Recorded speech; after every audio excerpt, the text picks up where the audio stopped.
Good day and welcome to the Independent Women's Voice press call. Today's call is being recorded. At this time, I would like to turn the conference over to Hadley Heath Manning, Healthcare Analyst and Policy Director at IWV. Please go ahead.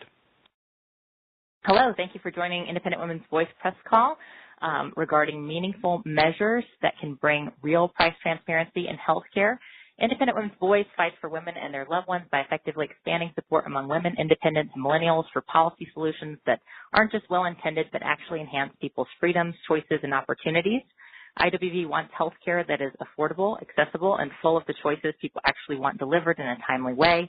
IWV has been educating Americans on why the most important policy change to allow this is price transparency, and has been driving comments to the Department of Health and Human Services on regulations that would make the marketplace for healthcare goods and services more transparent, affordable, and fair for patients. The department is currently on track to receive over 1,000 comments by the end of the comment period, which is June 3rd. We at IWV are proud to say we're responsible for driving approximately 70% of those comments. And with that, I'd like to turn things over to our first speaker, who will be the CEO of Independent Women's Voice, Heather Higgins. Heather? Thank you, Hadley, and thank you all for taking the time to join us on this very ultimately important subject. Price transparency in healthcare is critical, but it's not an end in itself. It's a means to an end that we all want, a healthcare marketplace where patients are at the center, where patients have better and more choices, and care is affordable. Real system-wide price transparency will yield real system-wide accountability and restored trust between patients and providers. Ultimately, it will also lead to greater value-driven competition, lower costs, and higher quality for patients. When we consider the dysfunction in American healthcare today, so much is related to how we pay. Overall, the quality, timeliness, and responsiveness of available healthcare services and treatments in the U.S. are quite good. It's the payment piece that is so complex, opaque, and discouraging. And of course, payment is related to access. 1 in 4 Americans skipped a healthcare treatment last year due to unaffordable costs. This is unacceptable. We should be able to shop for healthcare services the way we shop for other goods and services. We should at least know what to expect to pay up front for routine care. And in addition to our out-of-pocket costs, we should know what others, like our insurance companies and other third parties, are paying on our behalf. This should include information about markups, discounts, and payments made. We should be able to plan for an upcoming health expense. And if we choose, we should be free to comparison shop among providers. Some skeptics say that price transparency, while a nice idea, won't make much of a difference because today so many patients are shielded from their own costs due to the role of third-party payers like insurance companies and public programs. This is true to a degree, but we should consider how patients with high deductible plans or no insurance plans at all are affected by the same extreme price variation and opacity in today's dysfunctional market. In fact, our healthcare market will always be dysfunctional for everyone until price transparency is established. Another critique of price transparency is that healthcare is different, that people can't shop while they're unconscious in the back of an ambulance. That's, of course, true. No one is going to shop around or even consider costs under such circumstances. But most of healthcare isn't like that. Most healthcare, certainly upwards of 80% and perhaps even more, is shoppable, meaning we do have time to plan ahead. We realize that many people across the political spectrum express interest in the concept of price transparency, but certain recommendations, while laudable, do not go far enough. It is not enough to require hospitals to post-charge master prices or average prices, and it is not enough to focus myopically on the issue of surprise billing, which, while a serious problem, is just one consequence of our lack of transparency. The administration can tackle this issue head-on with a set of meaningful measures to deliver real price transparency. These measures will fall into 3 categories that other speakers will address as we go into this call. But we urge the administration to consider these proposed regulatory changes, which are under public comment period until June 3rd, as the most effective way to put patients back in the center of American healthcare. With the right information, we trust patients to make the right choices about their health care and their health care dollars. Thank you. Thank you, Heather. Our next speaker will be Cynthia Fisher, who is a life sciences entrepreneur and CEO and a passionate advocate for patients' rights. Cynthia? Thank you, Hadley, and thank you, Heather. Well said. The number one concern of both the American public and American employers, consumers, all citizens, is the runaway costs of healthcare. The runaway costs are not only just at the point of care where a patient receives the service, but collectively it is with respect to the runaway costs of plans and premiums. Those premiums affect the employees and the American worker as their portion of not only their premium payment, but also much of wage suppression is due to the runaway costs, nearly double-digit inflationary costs of the premiums themselves. Payers, providers, and layers of middlemen hold employers and consumers hostage today and blindfolded to know the real prices of their health care. On top of it, the patient and even the employer has no negotiating leverage. What deal would one go into where you have absolutely no negotiating leverage? In fact, patients and employers alike are expected to pay with a blank check. Today, patients are raising their voices. And as Hadley had mentioned, nearly 1,000 people have already replied to the HHS proposed rule for price transparency. People are fed up with the healthcare system capitalizing on their misfortune. This intentionally opaque, undiscoverable, discontiguous, and hidden healthcare price gouging across the system affects consumers' wages. It affects their wallets, their savings. They're facing debt, many having to put their medical expenses on credit cards, and now are experiencing even garnished wages and liens against their property by the very hospital systems that were to nurture and provide health care. As we look at this effect to the employer, it suppresses earnings of the employer. It suppresses the employee's wages. And it multiplicatively dampens our economy. Why? Because of the increased level of government spending. Nearly 20% of our GDP is now spent on health care. It dampens business growth, multiplicatively adds to the deficit, and jeopardizes the U.S. economy. We are at a moment in time where the administration has the tools and the desire to provide administrative action to address this critical issue, and through price transparency and the creation of a true, trusted, free, and competitive marketplace in healthcare.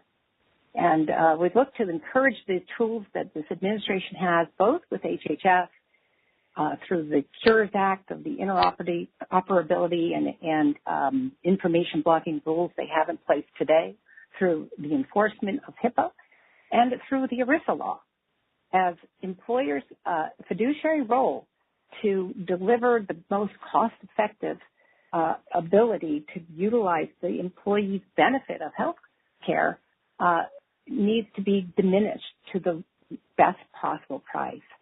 And that employer can honor the fiduciary role if, in fact, the employer can best shop for not only health plans through full transparency, but provide transparency to the employees. Over 160 million people today are covered through an employer-benefited plan or through self-insured employers. And we can drastically reduce. We have this moment of time of opportunity for this administration, the Trump administration, to utilize bipartisan existing laws simply by enforcing them and putting in place guidance to deliver substantial reduced costs to the entire healthcare system and to benefit the American public and employers alike. Thank you. Thank you, Cynthia. Our next speaker will be Dr. Marty Makary, who is a health policy professor at Johns Hopkins University. Dr. Makary. Thank you, Hadley. There is a game in healthcare, and it's a very popular game among a lot of doctors groups, providers, and private equity companies, and that is to go out of network.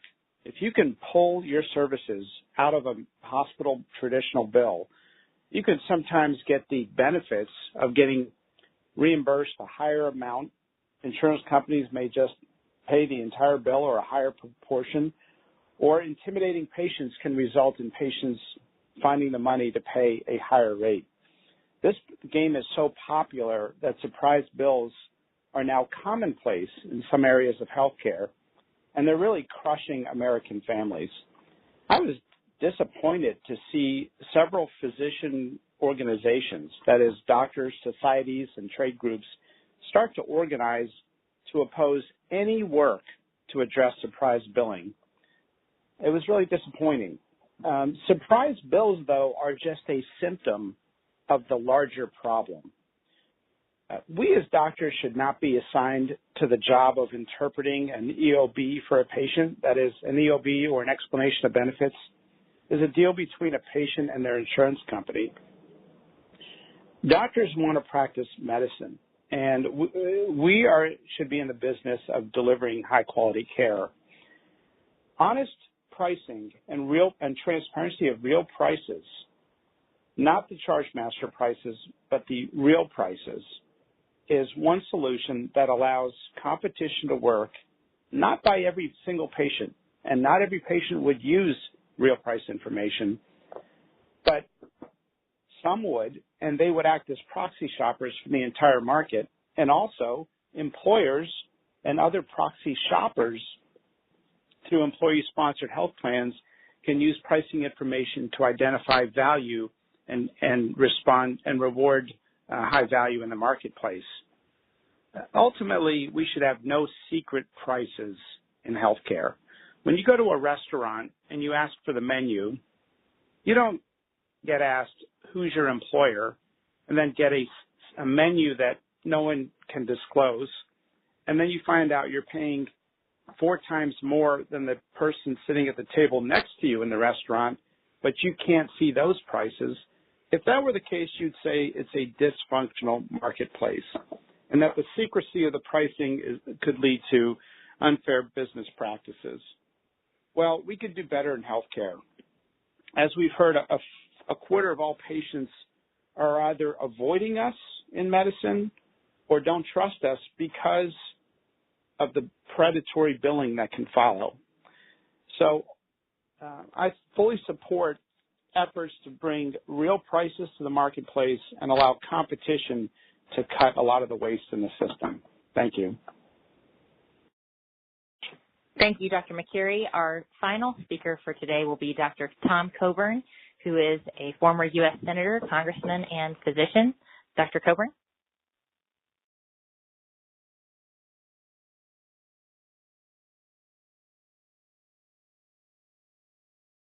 Dr. Coburn, if you are on mute, you may want to. I'm on. I'm sorry. Thank you. Thank you. I'm on. Dr. Coburn. I apologize. Why do we need this? Because somewhere between $200 billion and $1.2 trillion doesn't help anybody in the healthcare system now. The latest from 2017 is 17.9% of our GDP is consumed by healthcare. And if, in fact, it is somewhere between 25 and 33%, doesn't help anybody, the best way to get rid of that waste and that overcharging is to have transparency to know what you're going to pay before you pay it. And that will have you shopping for the best outcomes and the best prices. And it won't take long, and once this happens, that there'll be an app in every city to say, here's where the best price is, and here's the best outcomes. And then people will be able to make a choice with their insurance on where to go. The second thing that I think is important is, according to a Princeton study from last year, hospitalization prices in the United States are 60% higher than those in Europe. And granted, a lot of Europe has government-run hospitals, but the fact is we have excessive charges in the U.S. and we have excessive overutilization in lots of things. One thing that Walmart did was on transplanted organs, they went to a specialist for every one of their employees who was diagnosed needing an organ transplant. And what they found out was less than 40% of those people who were diagnosed needing an organ transplant didn't need an organ transplant, but were lined up to get it. So the point is we ought to be able to have transparent pricing, and then once we have transparent pricing so somebody can make a choice, the differentiation will come in the healthcare market for what's the best outcomes. I would make one final point is why do we pay the worst doctors the same price that we pay the best doctors? And under our system, we do that. And what we ought to do would be incentivizing excellence, not incentivizing payments that are excessive in terms of what is delivered. Finally, the National Health Stats from 2010 said that the vast majority of encounters in healthcare are non-emergent, non-psychiatric. So that means we have plenty of time to actually use the market to allow people to get a better value for what they are purchasing in the healthcare market. Thank you. Thank you, Dr. Coburn. I'd like to thank all of our speakers on today's call. We'd also, on behalf of Independent Women's Voice, like to thank the White House and the current administration for considering the proposed regulatory changes, which we believe will be the most effective way to establish price transparency and put patients back at the center of American health care. At this point, I'd like to open the call up for questions. If there are people listening in that have a question for any of our speakers, now would be the time to ask your question. Okay. If you'd like to ask a question, please signal by pressing star 1 on your telephone keypad. If you're using a speakerphone, please make sure your mute function is turned off to allow your signal to reach our equipment. Again, press star 1 to ask a question. We'll take our first question from Selena Simmons-Duffin with NPR. Please go ahead. Hi. Thanks for taking my question. I'm just wondering if somebody can explain how it works to how the process by which showing the price of something lowers the price.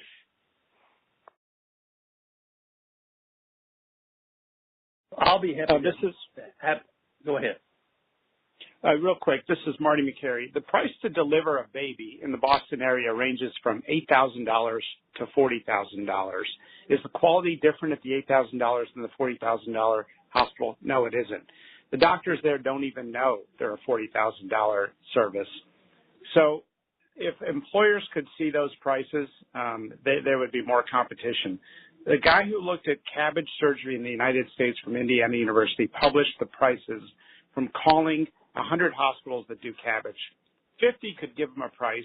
The price ranged from $44,000 to $500,000.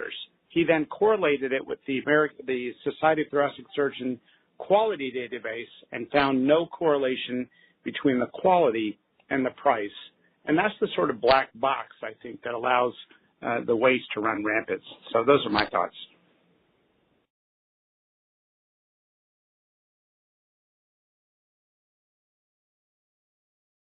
Do we have any more questions?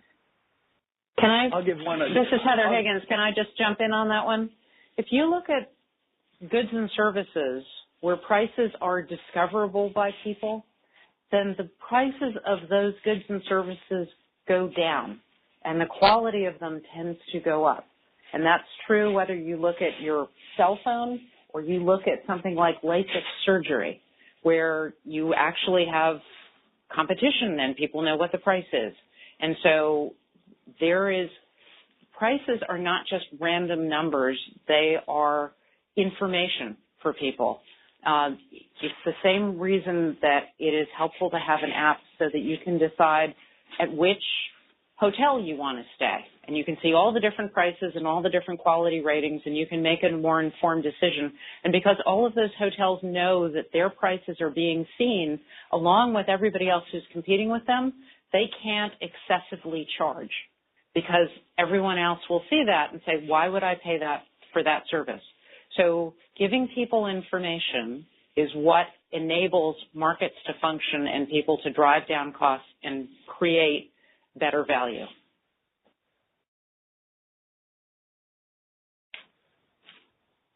Once again, if you'd like to ask a question, please press *1. We'll pause for just a moment to allow everyone an opportunity to signal for questions.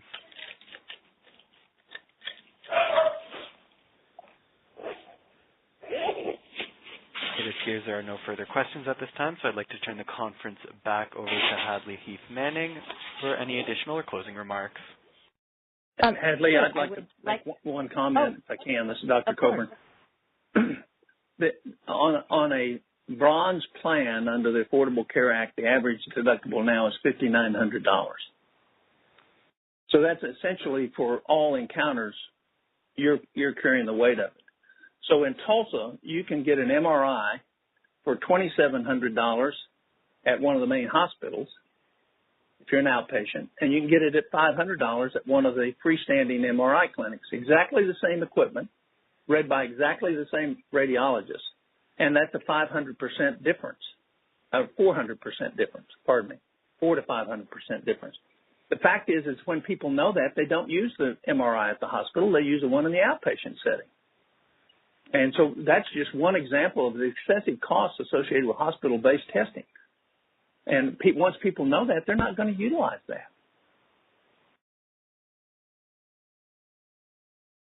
Thank you, Dr. Coburn. In closing, I would like to mention to everyone on the call that if you do have a follow-up question later, you can email us at press@iwv.org. There will be a transcript and audio file, audio replay of today's call available on iwv.org. That audio replay will be available until Thursday, May 30th. And to access the replay, please call 888-203-1112, and you will need to enter the passcode 9658258. So again, if you'd like to access the audio replay of today's call that will be available until Thursday, May 30th, 2019, call 888-203-1112 and enter the passcode 9658258. And follow-up questions can be directed to press@iwv.org. Again, I'd like to thank all of our speakers today on this call for their time and attention to this very important matter. This concludes today's call.